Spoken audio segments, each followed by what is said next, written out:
Good afternoon. In today's lesson, we're going to start our work in Chapter 11. Areas of Polygons and Circles is the title of the chapter. Some of this should be familiar to you from previous mathematical classes. Some of this might be new. Let's begin. To begin with this afternoon, let's talk about what is area. Recall that the area is the number of square units needed to cover a surface. So here's our surface. It's the amount of surface inside a space.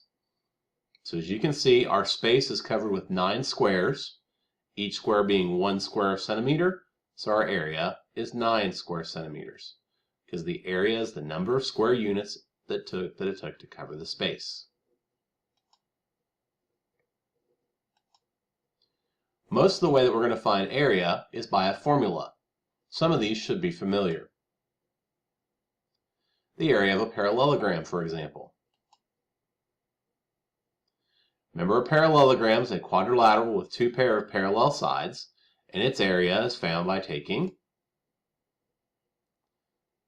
the product of the base, b, and its corresponding height, h.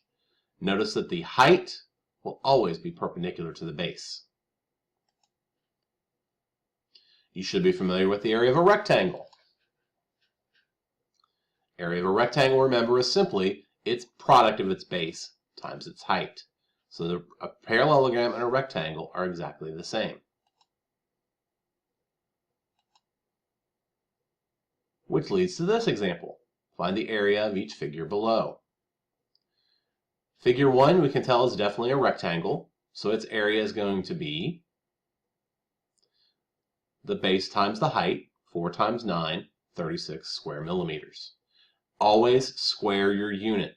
It doesn't mean you're taking 36 times 36. It means that you have a square unit, because it would take 36 squares, 1 millimeter on a side, to fill up this rectangle. Example 2 is a parallelogram. Base is 10. Don't panic because the base is on top. Remember, opposite sides of a parallelogram are congruent. So not only is the top 10, so is the bottom, and our height is 5. So the area, base times height, 5 times 10, 50 inches squared. That's old stuff. Now let's do the new stuff. Notice when we look at example 1, we would need to know the height of the parallelogram first. They didn't tell us the height. They told us the 2 sides. But since the angle is 60 degrees down here in the left-hand corner, this makes it a 30, 60, 90 right triangle, one of our specials. The height is the long leg. So it would be the short leg, which is half the hypotenuse. So this dimension down here is 2 times the square root of 3, or approximately 3.46. And thus the area, base times height, 3.46 times 5.5 would be 19.05 square feet. Take a look at example 2. Again, we need to know the height of the parallelogram first. Notice that this angle is a 45, forming a 45, 45, 90. The height is our leg. So remember the facts of a 45, 45, 90, that the leg is half the hypotenuse times the square root of 2. So it's 11 times the square root of 2, which is approximately 15.56. So our area, base times height, 15.56 times 26, or 404.47 square inches. Let's talk triangles. Remember that a triangle's area is found by taking 1/2 times the base times the height, because a triangle is simply a rectangle or a parallelogram cut in half at the diagonal. Again, examples that you should know. Notice our triangle here is obtuse. That puts the height on the outside of the triangle. But again, the height will always be perpendicular to the base. Area is 1/2 times the base times the height. So it's 1/2 times 18 times 12. It's 108 square millimeters.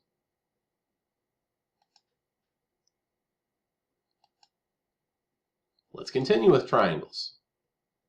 Take this for example.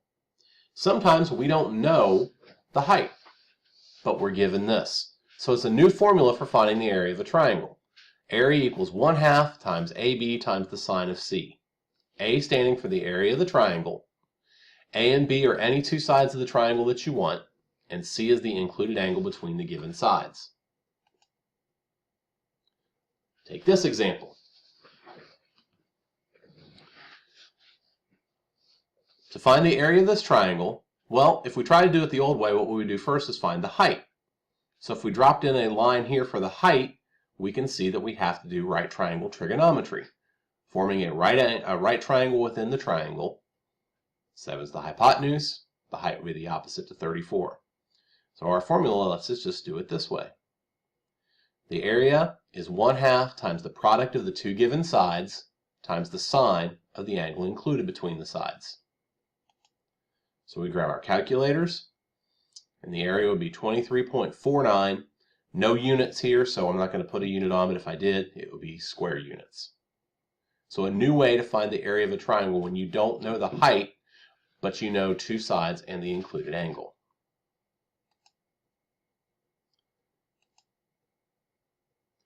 An important part we do in geometry, because sometimes our shapes aren't exactly perfect. They aren't always rectangles and parallelograms.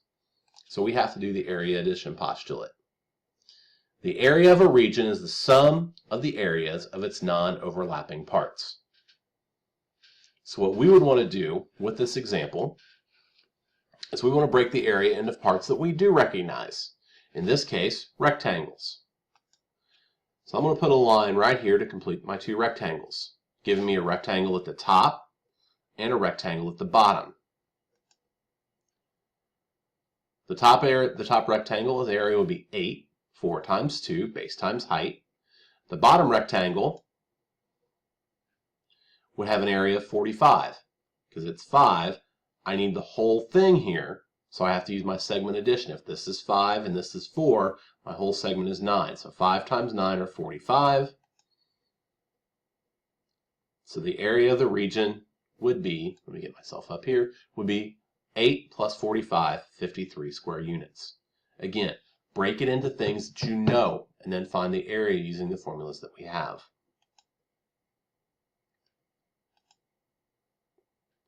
The area congruence postulate. This is just something that makes sense. Remember, two shapes are congruent when they have the same shape and same size, so if two figures are congruent, they have the same area. You can see here we have two congruent rectangles because all the sides are the same and the area of the rectangles are the same. The area congruence postulate. That ends our first lesson of Chapter 11. So I want you to now go ahead and go to MathXL and do the assignment that's provided on MathXL for you. Thanks for watching and have a good day.